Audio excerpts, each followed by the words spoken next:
Bem, pessoal, é um prazer tê-los todos aqui conosco em mais um seminário de Teoria dos Números. Hoje vamos dar continuidade ao estudo de semigrupos numéricos, é a parte 2. Hoje nós vamos ter um programa especial, um programa duplo, de 14 às 14h50. A gente faz a parte 2 e de 15 às 15h50 a parte 3. É isso, né, Matheus? Então Isso, vai Marco. ficar tudo gravadinho e depois que eu editar eu vou colocar lá na página da matemática, tá bom? Então, Matheus, obrigado pelo nosso mini curso aqui. Estamos ansiosos para aprender mais. Então. Obrigado, Emar. Obrigado, colegas que estão presentes aqui. Então, a gente vai continuar o estudo dos semigrupos numéricos, essa breve introdução. Então, só recapitular rapidamente o que a gente viu na aula 1. Então, a definição de semigrupo numérico, a gente tem um subconjunto de N0, que na verdade é um submonoide, cujo complemento é finito, certo? E aí a gente viu alguns exemplos. A gente pegou o OG, né, dado um G natural, o OG era o chamado ordinário de gênero G, e a gente tinha um HG que era o hiperelíptico de gênero G. Esses aqui são exemplos clássicos aí de semigrupos numéricos. E a gente viu algumas ferramentas importantes, que a gente chama às vezes de invariantes.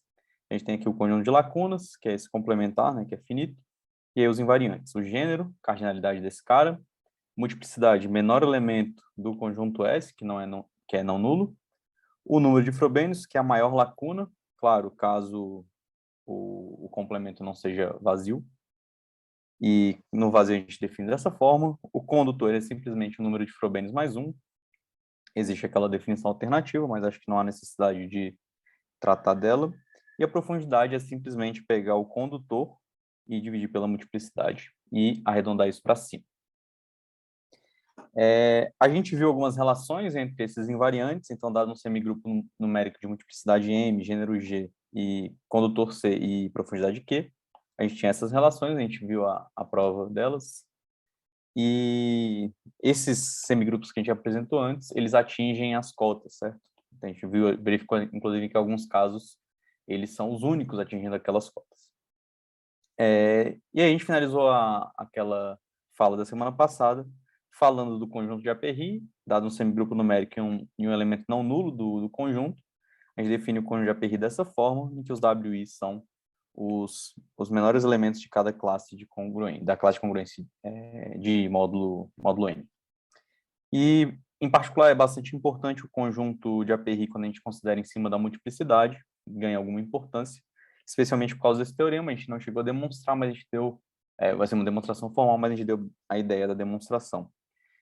Então, quando a gente está querendo falar de geradores, a gente pode calcular o conjunto de Aperry e fazer a substituição do N que a gente tomou coloca o N e tira o zero do conjunto de Aperry, e a gente obtém dessa forma um conjunto de geradores para o nosso conjunto.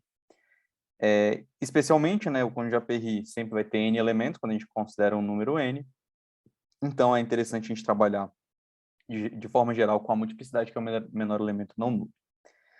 E aí a gente começou introduzindo na aula passada, então foi a última coisa que a gente falou, as coordenadas de Kunz, ou o vetor de Kunz de um semigrupo numérico. Isso a gente pode fazer em qualquer elemento do conjunto, tá bom? Então, dado um semigrupo numérico e um elemento não nulo, a gente considera o conjunto de Aperry, da forma que a gente trabalhou, e cada WI, na verdade, vai poder ser escrito de forma única assim. E aí as coordenadas de Kunz vêm exatamente dessa escrita.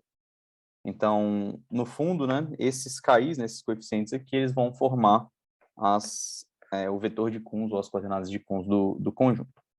E aí, uma observação extremamente importante, quando a gente está em cima da multiplicidade, a gente tem que lembrar que o conjunto de Aperry vai ter a menor quantidade de elementos possíveis dentro do conjunto de todos os conjuntos de Aperry.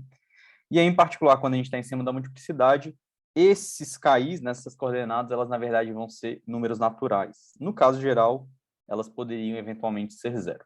Então, vamos fazer um exemplo só para fixar essa ideia. Então, a gente pega o semigrupo numérico que a gente já vem estudando. Então, 0, 4, 5, 6, 8, 9, assim por diante. A gente já calculou o conjunto de Aperry, é dado dessa forma. E agora, para a gente descobrir as coordenadas de Kunz, a gente escreve cada um dos elementos não nulos do conjunto de Aperry como sendo o nosso N, que a gente escolheu, nesse caso aqui é 4. Então, 4 vezes um quociente mais o resto, né? Como a gente passa por todos os restos, então a gente faz essas contas. Então, bom, fica bem simples, né? 5 é igual a 4 vezes 1 mais 1, o 6 é 4 vezes 1 mais 2, e o 11 é 4 vezes 2 mais 3, certo? Então, na verdade, as coordenadas de Kunz desse semigrupo numérico, como 4 é a multiplicidade, eu não preciso informar, então isso aqui vai ser simplesmente 1, 1, 2. E de forma bem semelhante, né, fazendo aqui a conta para o APRI, para o mesmo semigrupo numérico, só que agora eu escolhi o n igual a 5, a gente vai fazer o mesmo procedimento, então 6 vai ser igual a 5 vezes 1 mais 1, o 12 vai ser 5 vezes 2 mais 2, o 8 vai ser 5 vezes 1 mais 3, e o 4 vai ser 5 vezes 0 mais 4. Então, na verdade, né, como a gente tinha comentado, nesse caso, quando a gente não considera a multiplicidade, eventualmente, quer dizer, pelo menos um dos KIs vai ter que ser 0. Né? Então, aqui seria 1, 2, 1, 0. E é importante a gente observar que a gente sempre coloca na ordem das classes de congruência, certo? Para evitar qualquer ambiguidade. Então, a gente caracterizou agora os vetores de Kunz, ou as coordenadas de Kunz dos nossos conjuntos. E por que que isso ganha alguma importância? Então, vamos, antes de seguir para esse caminho, vamos tentar entender se é possível simplesmente caracterizar um semigrupo numérico através das suas coordenadas de Kunz. Então, o que que a gente viu, né, nesse slide anterior? Quando a gente fixa um semigrupo numérico e a multiplicidade é m, a gente tem como calcular o vetor de Kunz, e isso vai ser um elemento desse espaço aqui, certo? nm-1. E aí a pergunta que fica é, será que eu posso fazer o processo inverso sempre? Né? Então, dado um cara nesse conjunto, dado uma upla de inteiros positivos, com m menos uma coordenada, será que isso sempre vai ser vai representar vetor de Kunz ou coordenadas de Kunz de algum semigrupo?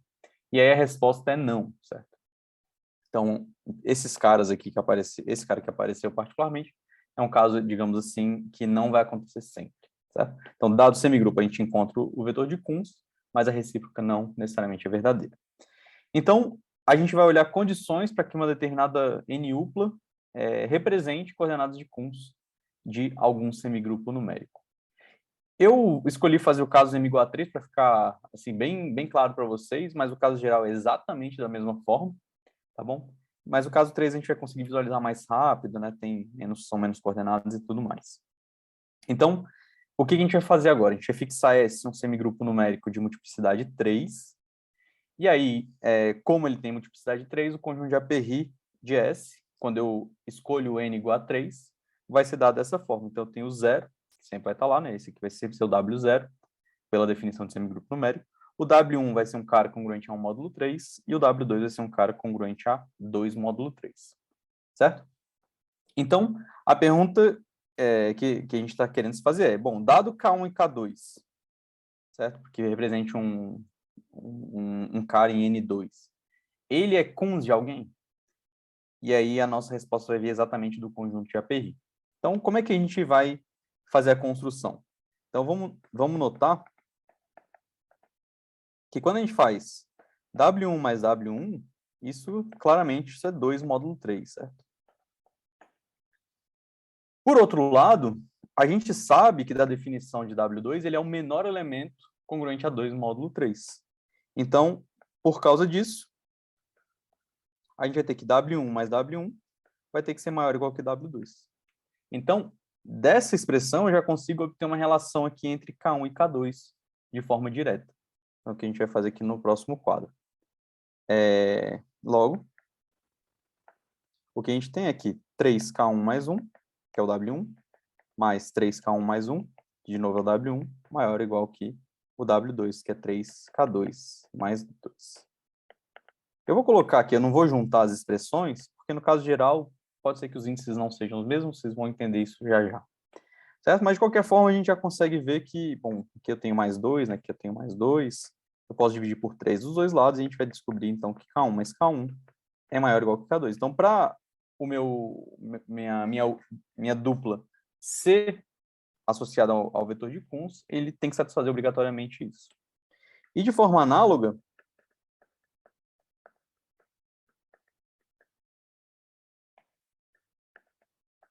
a gente vai ter que W2 mais W2, ele vai ser, né, congruente a 1 módulo 3. Certo? E aí, de novo, quando a gente olha lá para o conjunto de Aperry, eu tenho uma minimalidade de W1. Então, eu consigo comparar essas duas coisas. Então, com isso, a gente vai ter que W2 mais W2 tem que ser maior ou igual que W1. Isto é, bom, fazendo a conta aí, vai ficar 3K2 mais 2 mais 3K2 mais 2 maior ou igual que 3K1 mais 1. Aí eu queria chamar a atenção, porque lá no caso geral vai ter essa situação. Nesse caso aqui, se a gente somar os índices, digamos assim, dos i's, né, do i aqui, 1 mais 1 é 2, que é menor que a multiplicidade. Aqui, quando a gente soma os índices, né, K2 mais K2, só os índices, né, 2 mais 2 dá 4, que é maior que a multiplicidade. E aí, é isso que vai decidir se eu vou ter uma inequação de um tipo ou de outro. Então, a gente vai ver que, nesse caso específico, né, a gente não tem um cancelamento total, mas quando a gente tem aqui 2, 2 e 1, a gente vai ter, na verdade, um 3 sobrando do lado de cá. Aí, quando a gente dividir por 3, a gente vai ficar com K2 mais K2 mais 1 maior ou igual que K1. Então, no fundo, assim, de forma geral, eu só vou ter dois tipos de inequações, que vão ser inequações desse tipo e inequações desse tipo. Para o caso específico de multiplicidade 3, como eu não tenho tantas coordenadas assim, eu fico simplesmente com essas duas expressões, certo? Então, feito isso, né, o que a gente verificou foi, se a gente pega um semigrupo de multiplicidade 3, em que se o conjunto de API é esse, deixa eu destacar aqui as coordenadas de Kunz, na verdade, de S fica simplesmente K1, K2. Então, isso aqui vai representar o vetor de Kunz, somente se isso acontece, certo? Então, na verdade, agora a gente tem condições para, dado uma dupla, ela representa ou não representa semigrupo numérico. Então, a gente tem essa observação, que existe uma bijeção entre os semigrupos numéricos com multiplicidade 3 e as duplas K1, K2 e N2 que satisfazem esse sistema de inequações. Então, no fundo, né, a partir de agora, desse ponto de vista, a gente pode, ao invés de ficar olhando quem são as lacunas, quem são os elementos de S, a gente simplesmente olha para as coordenadas de Kunz. Isso vai conseguir dar muita informação para a gente. E aí, seguindo de forma exatamente análoga, a gente consegue, dado uma multiplicidade m, certo? Dado m um número natural maior ou igual que 2, até para o 2 a gente consegue fazer esse procedimento, a gente consegue uma bijeção entre os semigrupos numéricos com essa multiplicidade e as m-1 uplas nesse formato, com coordenadas sempre naturais, que satisfazem, e aí a gente separa naquelas duas classes de inequações. Uma que não vai ter nada independente, um que vai ter um independente. Vai depender simplesmente se a soma das coordenadas, I com J, é menor que M ou se é maior que M. Se for maior que M, tem um mais um do lado de cá. Se não tiver, se for menor, eu não tenho esse 1. Além disso, tem essa condição aqui que parece carregar o sistema, mas ela serve simplesmente para evitar repetição de inequação, né? Então, coloca essa condição I menor ou igual que J, para que a gente considere apenas uma inequação. Certo? Então, com isso, a gente consegue caracterizar quem são os possíveis vetores de Kunz, as possíveis coordenadas de Kunz de um determinado semigrupo numérico. Beleza, só fazer um exemplo aqui, bem rápido, a gente vai considerar aqui o 1, 4 e o 2, 3, e a gente vai ver, primeiramente, se é ou não, se representa ou não um semigrupo numérico, e se representar quem é um semigrupo numérico, certo? A gente consegue fazer o processo reverso. Então, nesse caso aqui, né, eu tenho que o K1 vale 1 e o K2 vale 4, e se a gente fizer K1 mais K1, isso aqui dá 2, que é maior, né, que K2, só...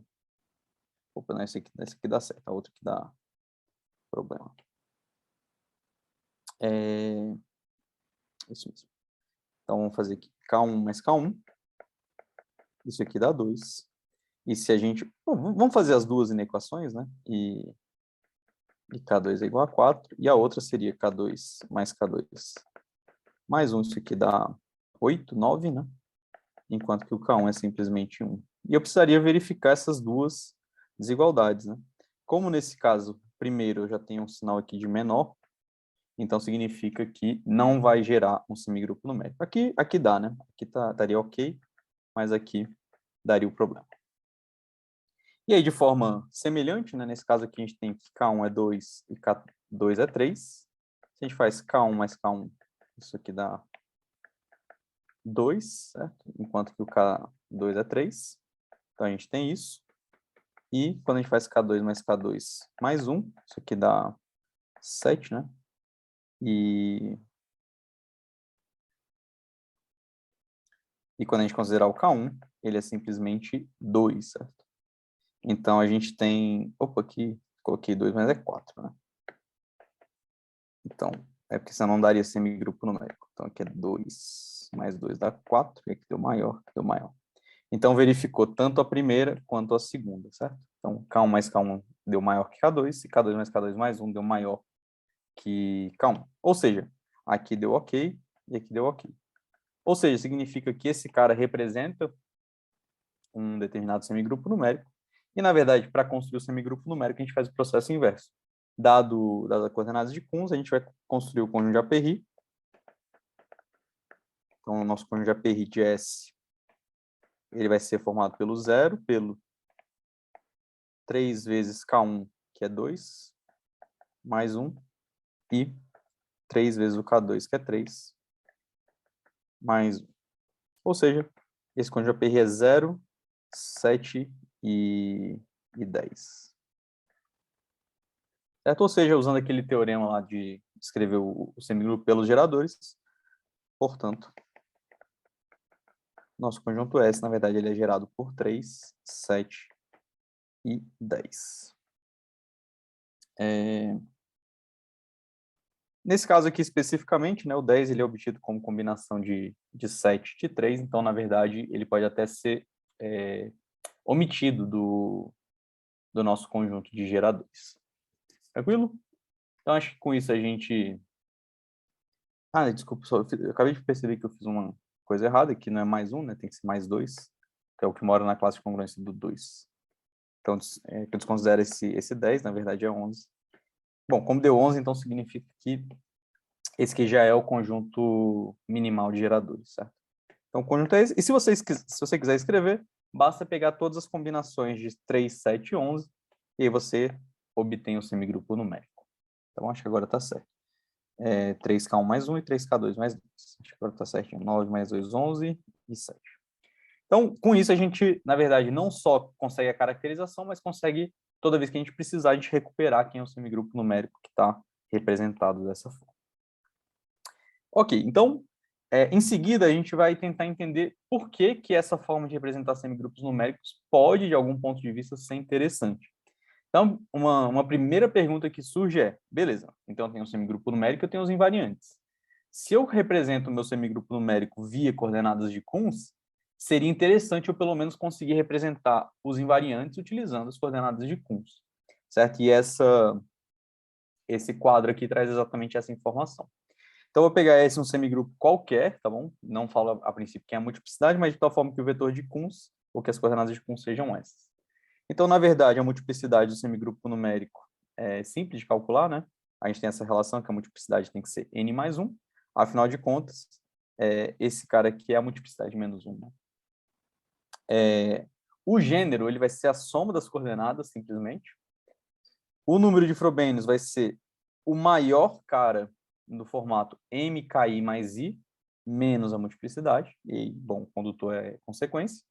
E a profundidade é o maior KI. Certo? Então, eu imagino que esse tipo de estudo ele começou há muitos anos, certo? O Kunz, que introduziu, acho que na década de 80. E, enfim, alguns artigos foram sendo publicados, mas agora o pessoal está olhando os problemas de outro ponto de vista, utilizando isso, por isso que eu estou trazendo isso para vocês. Só uma ideia da demonstração, bom, a multiplicidade é direto da definição. Vou dar uma ideia do porquê que o gênero é isso. Então, é bem simples, na verdade. Se a gente pegar o semigrupo, pegar o conjunto de lacunas, eu vou poder representar via classes de congruência. Então, o que eu faço? Eu pego a classe do 1. Quem são os elementos da classe do 1 que são lacunas? Vai ser o 1, o m mais 1, assim por diante, até chegar no K1 menos 1, m mais 1.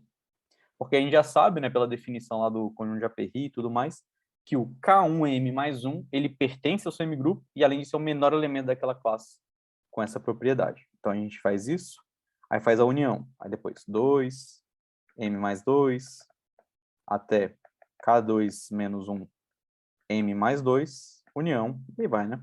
Até chegar no m menos 1, vou colocar já reticências, Km menos 1, tudo isso menos 1, vezes m, tomara que caiba aqui, mais m menos 1. Certo? Então, a gente consegue descrever o conjunto de lacunas dessa forma, e aí a gente observa, né, que nesse pedaço, bom, todos os pedaços são disjuntos, na verdade, essa união aqui ela é disjunta, e aí esse pedaço tem K1 elementos, esse pedaço tem K2, esse pedaço tem Km menos 1. Então, com isso, né, a gente descobre que o gênero é a soma dos Ks. Então, essa é uma relação bem importante. Por um número de Frobenius, eu vou dar uma ideia verbalmente, simplesmente, mas a ideia é a seguinte: o que eu faço? Eu olho, dado um semigrupo numérico, eu posso olhar para o conjunto de Aperry. Pela definição, ele contém exatamente um elemento de cada classe de congruência módulo a minha multiplicidade. E aí, o que você faz? Você subtrai m de todos esses elementos do conjunto de Aperry. Então, você sabe que todos esses caras, eles estão fora do conjunto, então eles vão estar no conjunto de lacunas, certo? E como o número de Frobenius é a maior lacuna, você coleciona desses elementos, que vão ser sempre nesse formato, né? MKI mais I menos M, e você pega o maior de todos.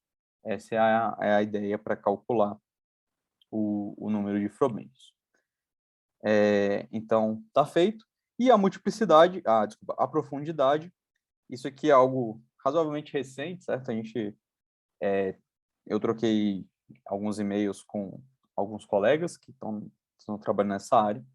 E assim, a princípio não tem lugar nenhum, né, se a gente for olhar, mas é um argumento bem simples. E o pessoal falou, aparentemente isso aqui acontece, aparentemente isso aqui acontece. E realmente acontece, né? Então, eu vou apresentar para vocês que a gente pode caracterizar a profundidade, que foi, enfim, introduzida há pouco tempo, utilizando via vetor de Coons, via coordenadas de Coons.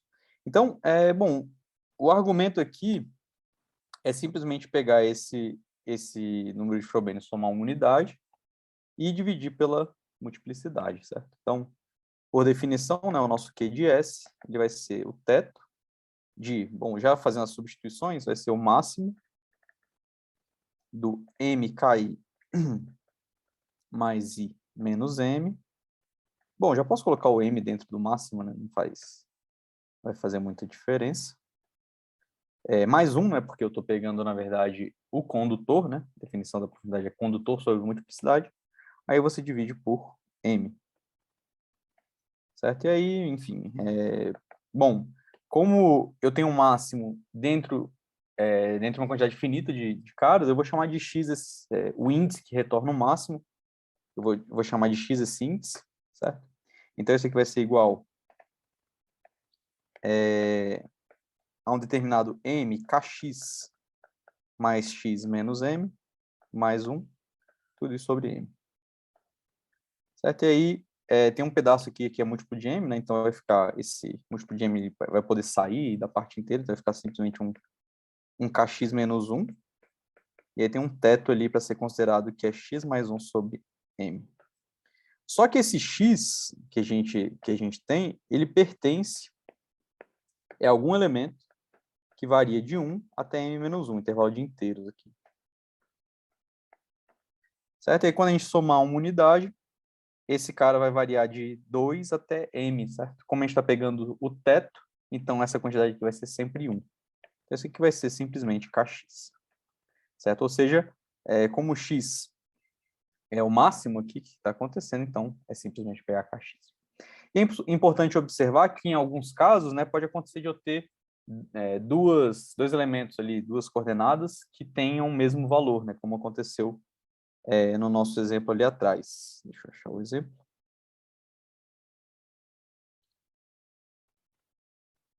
Aqui, não, desculpa. Não, enfim, poderia acontecer sei lá, 1, 2, 2, certo?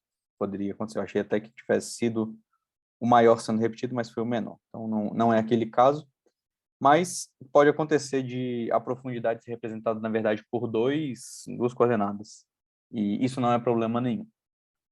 O que eu quero dizer é que esse x aqui ele não é único, tá bom? Mas existe esse x. Então, no fundo, né, quando a gente está trabalhando com semigrupos numéricos dessa perspectiva, eu estou associando as coisas que a gente está chamando de vetor de Kunz, ou de coordenadas de Kunz, e associando agora os invariantes a esse vetor de Kunz, essas coordenadas de Kunz. Então, naquele exemplo que eu acabei de mostrar para vocês, a gente consegue facilmente calcular quem é o gênero, né? O gênero aqui desse cara aqui vai ser 4, né? Enfim, a gente pode calcular via conjunto de Lacunza, mas é só somar as coordenadas. A profundidade dele é 2, certo? E a gente consegue retomar as propriedades do semigrupo. Beleza, então, feito tudo isso, é um problema de interesse, né? Um artigo saiu em 2012 sobre esse assunto, que é quando a gente fixa S um semigrupo numérico com multiplicidade M gênero G, e a gente considera o vetor de Kunz, as coordenadas de Kunz dadas dessa forma, certo? A gente já viu que cada coordenada tem que ser um número natural, tem que satisfazer um determinado sistema de inequações, que é aquele somando 1 ou não somando 1, e por fim, quando a gente fixa o gênero, significa que eu estou fixando a soma das coordenadas. Então eu tenho soma das coordenadas fixada, certo? Por exemplo, se a gente pegar a multiplicidade 3, deixa eu colocar aqui no lado para não dar nenhum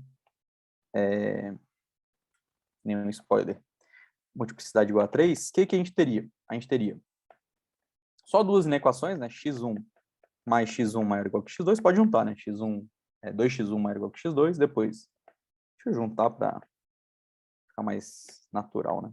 2x1, depois 2x2 mais 1 maior ou igual que x1, e a soma de x1 com x2, se eu fixar o gênero, tem que ser g, certo? Isso aqui, quando a gente está em duas dimensões, duas variáveis, na verdade, né, x1 e x2, a gente vai obter uma região do espaço euclidiano, que vai delimitar a minha região. Quando eu faço isso aqui, vai dar uma região do plano. Quando eu intersectar com essa reta, certo? x1 mais x2 igual a g, eu vou ter, na verdade, um pedaço dessa região. Então, vou ilustrar aqui. Então, multiplicidade 3, gênero G, o que eu faço? Eu pego as retas, né? x2 igual a 2x1, que é essa aqui, y igual a 2x. Essa aqui, que é x1 igual a 2x2 mais 1. Quando eu considero simplesmente multiplicidade 3, eu vou ter uma região toda, certo? Tudo que está aqui dentro está valendo. Lembrando que as coordenadas têm que ser naturais. E quando a gente fizer a interseção com gênero G, eu tenho uma reta aqui, né, decrescente, x1 mais x2 igual a g. E aí os pontos inteiros dessa reta vão estar associados com semigrupos numéricos. Em particular, né, com essa abordagem, a gente consegue, por exemplo, provar que a quantidade de semigrupos numéricos de multiplicidade 3 e gênero G é dado por essa expressão, parte inteira de G sobre 3 mais 1. E é simplesmente fazer uma conta e esse resultado aqui sai direto. De forma geral, quando você tiver multiplicidades maiores, o que vai acontecer de diferente? Você vai ter mais inequações, mais variáveis, então você vai estar no espaço um pouquinho maior, mas a configuração é razoavelmente semelhante.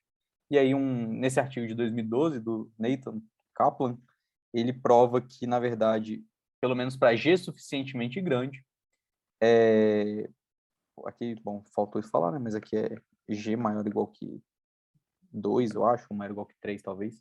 O comecinho pode dar algum problema, né, nas retas, mas para algum G suficientemente grande, esse número, quantidade de semigrupos de multiplicidade M e gênero G, é dado por um quase polinômio, certo? O que é um quase polinômio? Ele, para cada classe de congruência, módulo algum inteiro, ele é um polinômio. Então, por exemplo, esse cara aqui,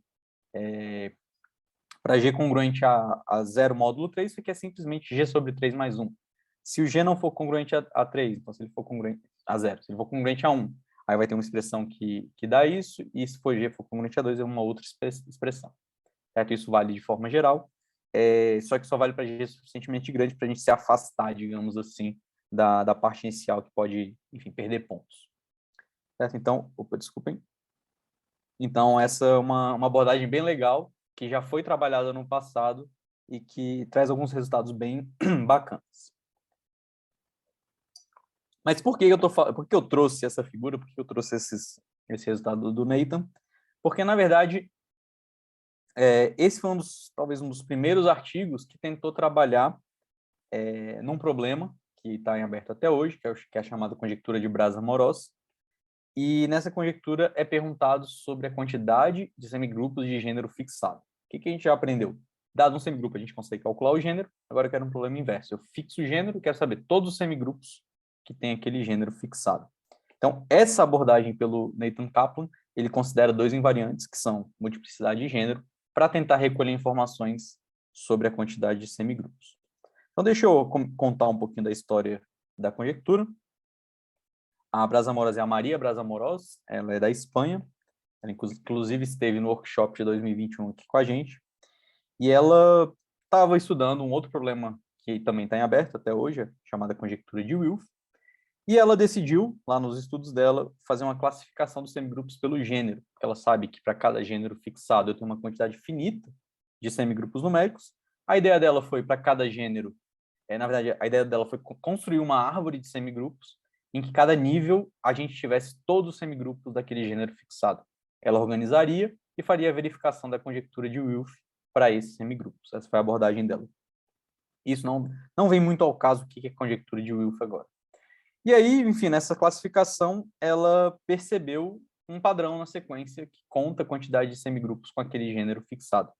Então, só para a gente ter uma ideia, os primeiros elementos dessa sequência, a sequência NG, variando no N0, seria 1, 1, 2, 4, 7, 12, 23, 39, 67, aí, certo? Ela está registrada lá na OEIS, certo? Aquela enciclopédia online, sequência de inteiros. E, enfim, ela anotou esses números e aí, enfim, percebeu um determinado padrão. Ela conseguiu calcular na época essa sequência até gênero 50. Ainda não existe uma fórmula, certo? É provavelmente difícil encontrar uma fórmula exata para NG, mas muitos estudos foram feitos no sentido de encontrar cotas e tudo mais. Então, de forma algorítmica, para calcular os NGs é um pouco difícil. Inclusive, naquela época, em 2008, ela conseguiu computar até o N50. Certo? Então, enfim, não sei exatamente quanto é que é o número. E aí ela começou a fazer algumas observações e ela conjectura 3 itens nesse artigo de 2008. Então, ela faz a construção da árvore, mostra o algoritmo e percebe esse padrão e conjectura isso. Então, a sequência NG, teoricamente, ela tem um comportamento muito parecido com a sequência de Fibonacci, certo? Pelo menos assintoticamente. Então, o limite NG mais 1 sobre NG é o número de ouro. O limite de soma de 2 consecutivos pelo sucessor, o limite é 1. E quando você soma 2 elementos consecutivos, isso não ultrapassa o sucessor. Certo? Então, ela conjectura esses 3 itens, até gênero 50 naquele momento, isso estava verificado. E, enfim, as pessoas começaram a tentar provar, certo? Essa conjectura, porque realmente tem tudo para isso acontecer. Saíram alguns limitantes para NG, por exemplo, limitante inferior envolvendo a sequência de Fibonacci, limitante superior envolvendo potências de 2, e coisas nessa direção. Então, uma das abordagens foi aquela que eu mostrei mais cedo, via multiplicidade, mas antes da gente continuar a história, na verdade, é possível a gente provar que se um ocorre, então 2 ocorre. Então, vou fazer aqui rapidinho. Então, a princípio, a conjectura poderia ter sido enunciada em 2 itens, porque quando a gente calcula isso aqui, né, é só fazer uma reescrita. Quando a gente reescreve isso aqui como sendo NG sobre NG mais 1 vezes NG mais 1 sobre NG mais 2, mais NG mais 1 sobre NG mais 2. Na verdade, isso vale para qualquer sequência, né, que satisfaz essa... Toda sequência que satisfaz isso, ela vai satisfazer a segunda também. Então, a gente fez essa reescrita. Aí, quando a gente manda G para infinito, esse cara aqui vai para 1 sobre φ, né? Porque, por hipótese, esse cara aqui vai para φ. Então, eu teria aqui 1 sobre φ, vezes 1 sobre φ, mais 1 sobre φ. Isso aqui vai caber aqui, deixa eu jogar só um pouquinho para o lado. E aí, a gente, enfim, computa aqui, seria 1 sobre φ quadrado, mais 1 sobre φ, que é a mesma coisa que φ mais 1 sobre φ quadrado. E aí, como φ é um número de ouro, então ele satisfaz a relação a equação, né? X quadrado igual a x mais 1. Então, isso mostra que esse limite aqui é 1. Certo? Então, no fundo, né, a pergunta passa a ser, bom, será que isso aqui é verdade? Será que isso aqui é verdade? E aí, alguns artigos saíram na época, tentando responder essa pergunta, até que em 2013, saiu no Semigroup Forum uma prova feita por Zai, e ele conclui que o item 1 é verdadeiro, e, por consequência, o item 2 também é verdadeiro. E, na verdade, o artigo dele é um artigo de, acho que, 20 e poucas páginas, quase 30. Ele percebeu um fato, né, que, na verdade, já tinha sido conjecturado antes, que, entre aspas, a maioria dos semigrupos numéricos, quando você fixa o gênero, vai ter profundidade no máximo 3. Esses termos não eram utilizados na época, mas a ideia é exatamente essa. Então, de forma precisa, o que significa esse a maioria, entre aspas?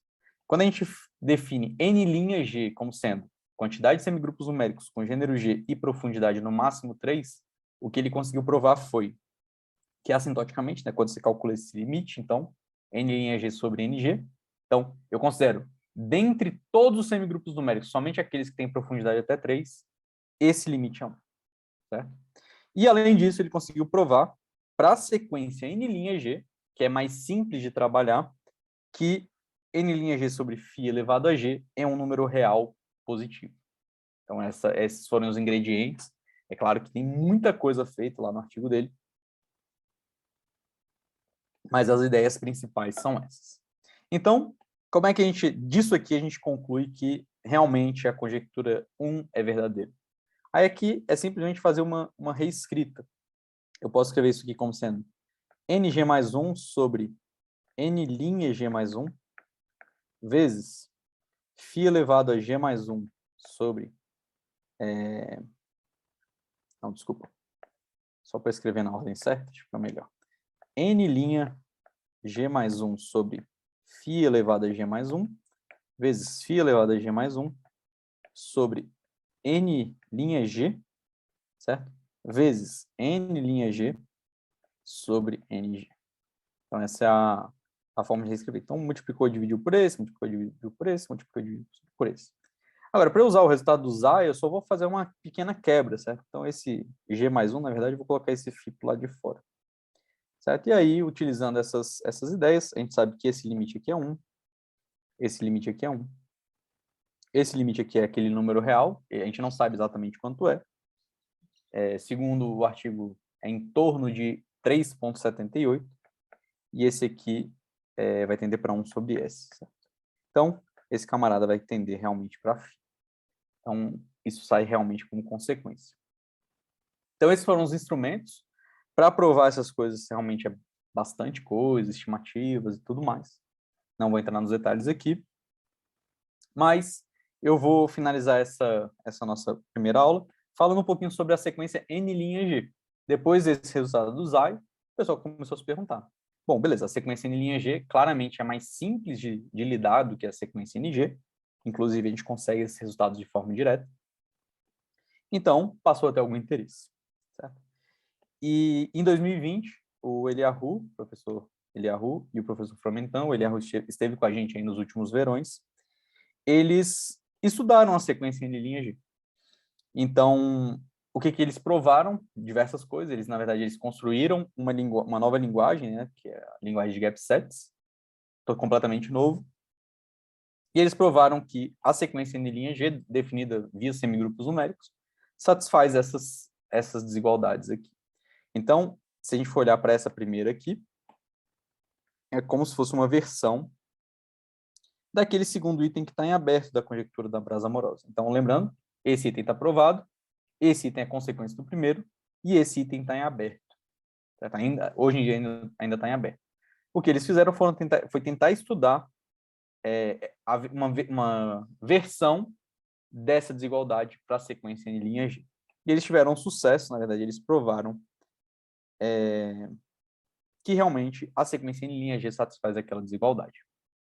E mais, eles encontraram também uma cota superior envolvendo soma de 3 elementos anteriores da sequência. Tá bom? O que eles fizeram aqui nesse artigo foi basicamente introduzir a linguagem de gap sets e utilizar essa linguagem para provar essas desigualdades. E hoje eu conversei com o Eliahu, enfim, eu estava estudando umas outras coisas e estava tentando entender algumas coisas de vetor de Kunz para semigrupos numéricos. E aí, enfim, lá com as ideias, deu um estalo e a gente falou, será que não dá para demonstrar esse resultado utilizando o vetor de Kunz? E aí a gente conseguiu fazer isso. Conversei com o Eliahu nesses últimos dias, né, lá na época do verão. Ele falou que realmente eles também tinham concluído que era possível fazer dessa forma. E saiu um outro artigo recentemente, saiu, tá no Archive dia 11 de...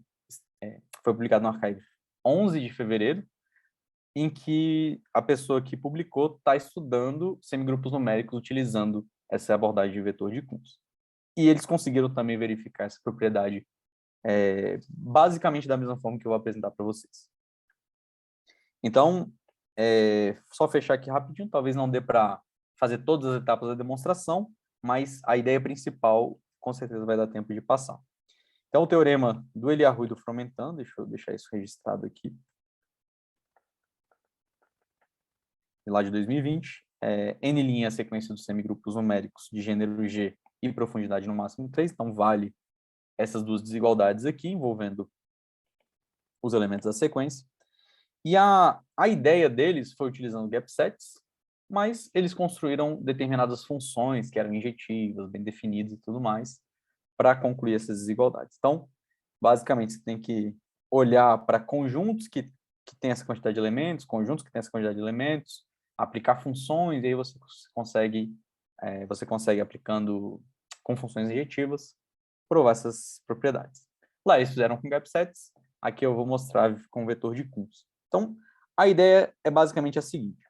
Eu vou chamar de S' G o conjunto dos semigrupos numéricos que tem gênero G e profundidade no máximo 3. Então, esse conjunto vai ser bastante importante, porque no fundo a gente vai pegar